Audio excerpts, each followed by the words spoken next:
blade. With no other option, she threatened again, saying that if he came closer, she would release the power. He ignored her warnings, leaving her no choice but to attack him. The attack was directed at the man who was approaching. The two were startled and feared for Hyung. He was covered in smoke for a while. However, in his view, awakened ones were as common as rolling stones on the street. After the attack, his clothes were burned, so he couldn't brag about it. He said she still had a lot of growing up to do. When he tried to attack the young lady, her tutor intervened, because their fight against them wasn't over yet. But this time, he managed to land a solid hit on the target, leaving his student more than surprised. He wasn't playing around. Dazed by the punch, Gun-suk put his hand on his face and took a step back. His friend, yelling loudly and preparing to punch, ran towards Jong. Very focused, Jong thought he had to fight like number one. Looking at the opponent's shoulder, he thought he had to move in advance to avoid the attack. He managed to dodge while thinking that attacking isn't just about swinging your arms, from the legs to the waist, from the waist to the arms.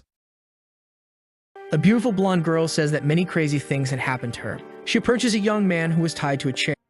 I simply slept and woke up with 9-pack abs. Even my sister blushed when she saw me. The reason is my freakish ability to grow stronger by dreaming. In my dreams, I fight zombies and gain their memories and abilities from when they were alive. But just the day before, I was a loser with a vital energy and blood value of only 0.7, while even the big sister who moves bricks at the construction site had a value of 0.8. My teacher told me I was hopeless, doomed never to afford 4 dishes and a meal. It turns out this is a world that reveres combat power. 100 years ago, many monsters emerged on Earth, and human firearms became ineffective against them. At their wits' end, humans awakened special abilities to defeat these monsters, ushering in the era of martial arts. Vital energy and blood value is akin to chakra, representing the internal energy capacity of the body. To ensure I could graduate from the martial artist class, my father worked 5 jobs a day just to afford 2 bottles of Vitality Boost powder to increase my vital energy and blood value. But I knew this was a complete waste of money. Not wanting to disappoint my parents, I routinely returned to my room to practice the National Basic Body Conditioning Routine, the 14th set of National Middle School students' broadcast exercises. Gritting my teeth, I barely managed to finish 3 repetitions before I fainted from exhaustion. The next moment, as usual, I found myself in this dream. I pinched my face hard. It seems I slept too deeply again. This was already my 101st entry into the dream. Just then, a zombie in a bulletproof vest lunged at me. "You again? Why do you keep following me?" Disgusted by his rotten, unbrushed teeth for 2 years, causing goosebumps all over. Damn it, I'm at least half a martial artist, and in my own dream, you still dare to bully me? Then, my size 43 foot kicked him in the waist, anger clouding my reason, and the zombie flew 2 meters away. Then I picked up a large rock from the ground and smashed it onto the zombie's head 99 times until its brain splattered, and it finally stopped moving. It seems the zombie's weakness is its head. Once damaged, it ceases to function. Just then, a cloud of smoke surged towards me. Ah, what is this? My head hurts so much. Then, various memories of a man flooded my mind. A soldier, body refining, breathing techniques, terrifying beasts. This man seemed very powerful. Could these be the memories of that guy before he died? While reflecting on this, another zombie lunged at me. My body subconsciously reacted with a catch, transfer, and release, all in one fluid motion, knocking the zombie to the ground. Is this really me? I could feel a surge of power continuously flowing through my body. It seems that killing a zombie not only grants me their memories, but also their strength. It's so easy to gain the experience that others have accumulated over a lifetime. Just as I was marveling at how incredible this dream was, an impatient voice woke me up. It turned out to be my sister calling me to eat. My sister and I are stark contrasts. Although she is a few years younger, she is the genius representative of the school. Her vital energy and blood value is about to reach level 1 martial artist. Thus, I became the brother she is anxious not to mention. As I took off my soaked shirt, I was surprised to find that my physique had become so good. I wasn't tired and felt energetic. Not only that, I remembered all the memories and various combat techniques inherited from that zombie. It turns out everything in the dream was real. The next moment, my suddenly increased terrifying appetite surprised my family. My father laughed and said, "Boys need to eat a lot to increase their vital energy and blood value." Dad, he's 18 already. Do you think that just by eating, one can increase vital energy and blood? Maybe my vital energy and blood value really did increase in the dream. After dinner, I quietly went to the neighboring martial arts gym. Suddenly, a green light emerged, and I was surprised to see the information displayed on the panel above. What? 0.96. max. It went up by 0.2 in just 1 hour. Some ordinary people might take 2 years to increase by 0.1. Then I closed my eyes and gathered strength in my hands. At that moment, all the combat techniques and experiences of the bulletproof vest man from before were imprinted in my mind. I then delivered my strongest blow. Ding, 113. This increase even surpassed the vital energy and blood value standard. Thus, I couldn't sleep at night due to insomnia. Since I couldn't sleep, I might as well practice the broadcast exercises. As I threw punch after punch, I found my body involuntarily performing an extremely complex set of fist techniques. This turned out to be the body refining technique that the zombie had learned before, and now it was etched into my bones. It seems this is the real treasure of the dream. But the next moment, I felt listless. A strong sense of hunger overwhelmed me. It's over. Why am I so hungry? Could it be because my vital energy and blood value has increased, and my body can't keep up with the energy supply, and ordinary meals can't replenish it? I need nutritional supplements, but thinking about my family's current income, I couldn't afford those expensive medicinal ingredients. I had to rely on myself. It seems extremely difficult for a poor family to produce a top scholar. For someone like my sister, it could only be due to exceptional talent. And now, the only way to increase income might be the school's scholarship. Every year, the school provides a lot of resources to outstanding students. So, in tomorrow's college combat test, I must show my talent and strength to get that scholarship. The next day, when my classmate Fatty saw my muscular body, he couldn't help but be amazed. What have you been doing? I hardly recognize you after just a few days. Then we headed to the combat training ground. Today's class is taught by a level 2 martial artist with a large scar on his hand, a man who has truly battled monstrous beasts on the field. He then taught us a few sets of combat boxing, but I felt the techniques he demonstrated were too simplistic compared to the sophisticated moves of the zombie in my dream. Then, the teacher asked a student to come up for a demonstration. Unsurprisingly, this opportunity to show off was clearly meant for Yanifei. After all, the teachers at the academy also wanted to curry favor with him. Not only does his family own mines, but his talent is extraordinary. He now nearly possesses the strength of a level 1 martial artist. The two then performed the combat boxing demonstration on stage. After their practice, the teacher politely pointed out several aspects of Yanifei's technique. Yanifei thought to himself, "You dare to teach me? A mere level 2 martial artist, cannon fodder on the battlefield." Then came the practical combat segment. To highlight Yanifei's excellence, the teacher even called out, "Is there any student who would like to spar with Yanifei?" Seeing the students with heads hung low, the teacher felt helpless. These students are all too timid to achieve greatness. This is the worst class I've ever taught. It seems only Yanifei is decent. The next moment, the teacher was startled because he noticed a pair of eyes staring intently at him from below. That sharp gaze. Only those who have experienced the battlefield have such a temperament. It seems there is still a good seedling in this class. Then, I was called by the teacher to fight against Yanifei. Fatty by my side told me to quickly refuse. If I got injured in this fight, it would directly affect the unified exam in a few days. But I calmly looked at him, indicating that I had been training well these days and should be fine. This young man is calm and fearless, a good seedling indeed. Why didn't I notice him before? When the teacher learned that my vital energy and blood value was 0.7, he was stunned. Could it be that I was mistaken? He then instructed that the sparring should be for technical exchange, to stop at the point of contact and last for 10 minutes. Meanwhile, Yanifei constantly taunted me on stage, advising me not to brace with your hands when you fall, or you might break a bone. I simply took a stance and said calmly, "Come on." Then a large hand swiftly flew towards my face. "Kid, do you know what's most important in actual combat? Controlling the gap between you and your opponent, predicting the opponent's distance, observing their moves, or choosing a targeted combat strategy? No, it's the gap between your vital energy and blood value and mine." Just as his fist was 1 centimeter from me, the entire audience was frozen, worried for my safety. But the missed punch left Yanifei's expression stiff. Meanwhile, his slow movement, like a snail's, had already been clearly seen by me. I quickly squatted down and then delivered a powerful left hook to his face, sending him flying 20 meters away. This scene not only shocked the classmates, but even I was surprised. The teacher, suspecting that I used a special potion, decided to take me in for interrogation. He then wanted to take me to the office for a checkup. I didn't explain and simply placed my hand in the scanner, leaving the teacher shocked as he looked at the panel. This attribute is already that of a formal level 1 martial artist. Even in the entire White River City, this qualifies as genius. Learning that my vital energy and blood value had risen from 0.8 to 1.5 in half a month, the teacher inwardly exclaimed that I was a monster. Thus, he wanted to place me in a better class with more qualified teachers, but I refused. After all, no teacher could improve me as fast as dreaming. The teacher then pulled out a black gold card with at least several $100,000 in it. Since that's the case, the school can only offer you financial support. However, there was one condition. I had to represent the school in a military district camp assessment next month. Naturally, I wouldn't refuse such free money, but I did make one point clear. The school couldn't restrict my freedom to attend classes, as I still needed to dream at home. Back home, I continued to fight monsters in my dreams to level up. However, these monsters weren't very strong, so my improvement was limited. So, based on the memories of that zombie, I went to the so-called Base 1359 to uncover any secrets. The walls here were more than 30 meters thick. What kind of battle could have caused such destruction? That's when I saw a white-haired zombie sitting in a command tower. Our eyes met, and I felt as though I was thrown back, my soul torn apart. It seems that one must not approach this place without sufficient strength. Afterward, I followed the zombie's memories to a dark room. A glowing stone there caught my attention. When I touched it, a burst of green light exploded. Then a voice murmured, "Welcome to Eternal Sky Technologies." From it, I learned about the destruction of this world in my dreams. I hadn't expected such a powerful martial arts system to be unable to withstand the monster attacks. But why does the division of martial arts seem the same as ours? I then looked into the history of this world, but the next scene left me stunned. This was our world, 10,000 years in the future. The world had been destroyed by monsters, and the remaining humans had abandoned the main planet. I then used the system to pull up my information. It turns out I was just a civilian, unmarried, who died at 28. But when I tried to access my sister's information, a warning popped up: insufficient permissions, a blood sample gene login required. I didn't expect this elf's method of drawing blood to be so unique. Dang. The next moment the system detected my human gene and immediately initiated the kindling plan, connecting to the database. But after the connection, when I checked my information again, it had changed. I now had level 2 clearance, graduated first from River College, joined the military district 3 years later, and died in the southern battle zone at age 37, unmarried, with the rank of lieutenant. Could it be that my sudden increase in strength altered history? After all, my trajectory before the age of 18 was exactly the same, even the surge in abilities during the college entrance exam. I then used the database to look up the best techniques suitable for a level 1 martial artist that my current permissions allowed. 3 appeared: stellar body refining technique, natural breathing method, and crystal visualization technique. Although they are all introductory texts, they were created by level 11 powerhouses. The strongest in our current world are only level 9. How terrifying level 11 must be. I then began to practice on the spot, focusing on techniques for refining the body, cultivating internal energy, and enhancing mental strength. These techniques were 1,000 times stronger than the current practices. The next day, I woke up with a tired face, but I felt a difference in my body. This stench must be the impurities being expelled from my body. Now that I had everything, I decided to try making some medicine. I just needed to find a pharmacy lab, which isn't something the average person can afford as they are incredibly precious. I asked 15 pharmacies on 9 streets, and not one would rent their space to me. Feeling dejected, I walked into an old and rundown pharmacy. Under my threats and persuasion, the clerk agreed to let me use it for 3 hours, otherwise, he'd be in trouble when the boss returned. Since it was my first time making medicine, I carefully took out the ingredients and mixed them according to the recipe's ratios, finally producing a purplish-red liquid. However, I only took a small sip, and the next moment, a sharp pain surged through me. It felt as if my body was being sliced and burned, the pain lasting for 2 minutes. I didn't expect the medicine to be so strong. It immediately replenished the deficit in my vital energy and blood caused by the rapid improvements recently. Most importantly, such a powerful effect comes with no side effects, truly a product of 10,000 years later. Suddenly, there was a rapid knocking at the door. It turned out the pharmacy owner had come back early. The clerk urged me to quickly escape through the window. If discovered, he would be fired. Sure enough, the female owner came back and fired him on the spot. Being a stickler for cleanliness, she even wanted to wash all the equipment. She then began drinking a medicine she had just brought back. No, this is ineffective. The reaction is too low. It turns out the owner was the daughter of the once prominent He's Pharmaceuticals, but now she only had this small shop. She researched medicine liquids daily, hoping to one day restore her family's glory. Yet reality kept shattering her resolve, with no breakthroughs for many years. But then she noticed a test tube I had accidentally left in the corner. This must have been left by that person, and it even damaged my equipment. But the next moment, a fragrance from the medicine wafted into her nose. Only medicines of a certain grade emit a fragrance. Curious, she tasted it, and a look of astonishment crossed her face. The next moment, the owner dashed outside and called out urgently, "Who was that just now? He must be a master." The medicine he made was 10 times better than anything currently on the market, and the ingredients used were very inexpensive. Such a talent must be recruited. When she learned from the clerk that this so-called master was just a high school student, the owner was shocked. Could such a monster really exist? On the other side, I was still immersed in my dream, battling zombies. Today's opponent was a level 4 martial artist zombie. Let's see if I can fight you. I blocked the zombie's strike head on, but its formidable impact made me feel as if my arms were breaking. It seems I can't take it head on. So, I used my agility to catch it off guard. Finally, after 2 hours of attacking, I successfully killed it. The next moment, memories flooded my mind. It turns out he was originally a level 5 martial artist who died on the front lines, a true soldier. No wonder his punches were so hard. Although the augmentation of the 3 martial martial arts techniques allowed me to unleash 10 to even 100 times more power. I wouldn't have been able to defeat him if he hadn't been missing an arm and lacked intelligence. The next day, I went back to the martial arts hall to test my vital energy and blood values again. Let's see how much I've improved over this month. But the data in front of me truly shocked me. 15.6, surpassing the standard for a level 2 martial artist. And my combat power was off the charts at 3,137. As I was leaving, the lady at the counter gave me a maternal smile. Testing twice in 1 month, I was considered a major customer for them. After all, some people don't increase their vital energy and blood value by even a point over several years, so it's rare for people to test frequently. After I left, 2 people slowly walked in. These individuals were the daughter of the martial arts gym owner and her disciple. However, the redhead, upon learning that I often come to test my vital energy and blood value, mocked. Just by looking at that guy's outfit, you can tell he's just a kid from an ordinary family. No matter how much he tests, it's futile. Although somewhat arrogant, this statement was indeed based in reality, since he had grown up training with private tutors at the martial arts gym and consuming various supplements. Don't be so proud. Some kids are highly talented. She then decided to check today's test records. The next moment, her eyes nearly popped out of her sockets. She immediately asked the receptionist to contact him. Lu Sheng, a high school student with the strength of a level 2 martial artist, that's unprecedented in the entire White River City. Meanwhile, I had arrived at the school, which I hadn't visited in days, because today was the final vital energy and blood assessment day, which would determine everyone's college future. Seeing me as an ordinary student, the staff treated me with disdain, just handing me a form to fill out and pay the registration fee. After I had taken care of everything, the assessment area was already packed with people. I'd have to wait forever for my turn. Looking around, I noticed several paparazzi-type figures eyeing a girl. This girl is younger than my sister, looking only about 15 or 16. To appear here alone, she must be quite strong. Most people in line today are over 25. Just then, a burly figure squeezed into the line. Who is this? Brazenly cutting in line. Yet, none of the people around dared to object. The reason was that this burly man was about to test for level 3 martial artist, a status not exceeded by more than 10 individuals in the entire White River City. The crowd gaped, and even the instructors were startled and let him through. As the man slowly approached the crystal, a couple who had been cut off complained, "It's just a level 3 test, not a pass. What's there to show off about?" But the next moment, with a ding, his vital energy and blood value showed 107, shocking the couple so much they spit out grape juice. After all, many people here had never seen a vital energy and blood value break 100. The examiner, shocked, called the burly man to test his combat power. After all, he needed to qualify in both aspects to pass the level 3 martial artist test. Suddenly, with a loud crash, the hall was shaking. What kind of power was this? It seemed like everyone took 2 steps back, but there was one exception, and that was the strikingly handsome me. The examiner, shocked, looked at the scoreboard, which showed an astonishing 10,831. Zhao Feng, congratulations on passing the level 3 martial artist exam with a vital energy and blood value over 100 and a combat power over 10,000. The wind pressure from your punch alone can make a level 1 martial artist unstable. You are literally a walking weapon of destruction. At that moment, I muttered, so this is what a level 3 martial artist is? Doesn't seem all that impressive. But my words clearly irritated the girl. I've never seen someone who acts so much. Since everyone was still in shock, I stepped forward to take my test first. After all, I couldn't waste time. The examiner appreciated my composure. "Young man, well done. Don't be nervous. Just place it slowly. Keep your heart rate normal." The next moment, the numbers on the screen made everyone's jaws drop. Holy shit, what the hell? 15.8. He's only 17 or 18, right? Did he start cultivating from the womb? Even Zhao Feng, who had just tested, was shocked, as he didn't have such talent himself. Next, I gathered strength in both hands. This time I wanted to see how strong my full strike was. As a burst of purple light shone, everyone's eyes were glued to the stage. When the storm subsided, the panel showed a number, 15,000. At that moment, it was as if everyone's worldview had been shattered. The examiner was so frightened he couldn't speak, as the assessment had exceeded his understanding. Although my vital energy and blood value was at level 1, my strength had surpassed that of a level 3 martial artist. So, he declared the assessment temporarily halted. This matter must be reported to the higher-ups. As I was considering whether to leave, a burly figure stood behind me. When I thought he was about to blow up, he instead extended his hand. "Kid, I see potential in you. My name is Zhao Feng. Let's be friends." At that moment, 2 probing forces quietly competed, but the next second, I unexpectedly gained several little fans wanting to take photos with me. Damn, I've got to get out of here. At the entrance of the Martial Artist Association, a classmate said, "Don't worry, isn't the martial artist certification a breeze for a genius like her?" Obviously, they were talking about the purple-clad young girl. At that moment, Lu Qinghan noticed Lu Shen coming out of the door, clearly surprised. I also noticed my sister opposite, so I slowly walked up to her. "Qinghan, what are you doing here? This is something I should be asking you, isn't it? You're always lazy, skipping skipping school to sleep at home all day. What are you doing here at the Martial Artist Association? Of course, I wouldn't tell her that my sleep is actually my training, so I lied, claiming I had some business and would be right back. At that moment, a short-haired girl approached. Hello, Brother Lu. I'm Qinghe's classmate, Feng Fan. Today, we're here to accompany Sister Yang Yuan for her assessment. This Brother Lu looks so handsome, not at all like how Qinghe usually describes him. I patted my sister on the head and said, okay, I have some things to take care of, so I'll head back now. While they were joking about the sibling relationship, a girl came out. How did it go? Sister, did you pass? Ugh, don't mention it. There was an incident, so the assessment was halted. What kind of incident could cause a martial artist assessment to stop? It's because a monster appeared. That guy, about my age, but his vital energy and blood value is an incredible 15.7, and his combat power is off the charts at 15,000. What's this big brother's name? The sister casually spit out 2 words. Lu Sheng. What? Lu Sheng? Isn't that my useless big brother? Meanwhile, I had already returned home, prepared to sleep, and the first thing I did was pull up my personal information. Indeed, my future has changed again. An 18-year-old level 2 martial artist, causing a sensation in White River City. Later, with the recommendation of the Martial Association, I entered the top 20 in the East Com Province Talent Training Camp. Subsequently, I served and retired as an officer after 5 years, founding Xing Martial Arts. Just a week ago, I was still that 37-year-old level 4 martial artist who died. My future really has changed because of me. But the power of a level 6 martial artist is weak, not enough to change the future, so I need to become stronger. Only by breaking through the martial arts peak do I stand a chance. On the other side, the association president was lamenting the talent training camp is coming up soon, and White River City, without any martial arts heritage families or substantial resources, often has its promising seeds picked by other places. Damn, I've always wanted to discover talent and achieve results. Just then, an assistant frantically pushed open the door. What's the matter? Can't you knock on the door? Sorry, President, it's urgent. The examiner has brought major news. There's a candidate under 18 at our assessment site who reached a combat power of 15,000 as a level 2 martial artist. Holy shit, the president exclaimed. It's been years since White River City saw such a young level 2 martial artist, but the next moment, he was even more stunned. This young man performed a perfect form of martial arts. The assistant didn't understand what that meant. Let me put it this way, there are fewer than 10 kids his age in the world who can perfect their martial arts to this extent. But then he thought again, although perfect form gives a certain boost to martial arts, a vital energy and blood value of 15.7 shouldn't be able to produce 15,000 combat power, and he's from an ordinary family. There's only one explanation. He's a monstrous genius. We must secure him. Thinking this, the president not only laughed heartily, but our talent training camp has hope now. President, you old flirt, put me down first. Let's go. Prepare the car immediately. I want to personally visit Lu Sheng's house. On the other side, a disciple inside the martial arts gym shouted, Sister, I found him. His name is Lu Sheng, a student at White River Academy. His dad's a mover, his mom's a cashier, and he has a younger sister in high school. Go and buy some valuable gifts suitable for parents and a young girl right now. However, I was completely unaware of the sensation outside until Qinghe shouted, Brother, someone is looking for you. It had been a long time since Qinghe called me brother. I didn't know who the visitors were, but as soon as I went downstairs, I saw 2 large figures. The president of the Martial Association and the daughter of Red River Martial Arts Gym had actually come to visit my home in person. Up close, I could feel that the president was very strong, definitely possessing the strength of a level 6 martial artist. After some pleasantries, the president got straight to the point, pulling out a certificate and a check from his trouser pocket. Lu Sheng, on behalf of White River City, I present you with this level 2 certificate and a prize of 1 million. Since your strength reaches level 3, future allowances will be issued at a level 3 martial artist rate. Holy crap, old man, are you talking about our son? A level 2 martial artist? Are we dreaming? Thank you, President, but I suspect you have another purpose for needing my help, right? Otherwise, just a level 2 martial artist's allowance wouldn't warrant a personal visit from the president. The kid has a good temperament, unfazed by events. Since that's the case, I'll speak plainly. We'd like you to represent White River City at the East Com Province's talent training camp. At this, pink hair was startled into action. President Xiao, this doesn't seem right. Although the talent training camp is indeed a gathering place for martial arts prodigies, it is also a place where talents can be destroyed. Our gym's most promising senior brother was never the same after he returned from the camp, lost among the crowd. Lu Sheng has limitless potential. He doesn't need to take this risk. Although the president did not argue with pink hair, he left the decision to me. It's true that the place is filled with geniuses and is incredibly brutal, but I believe in the potential of Lu Sheng and that he will not stop there. However, I smiled, then grabbed the president's registration form. Do I even need to think about it? Of course, I'm going. In that case,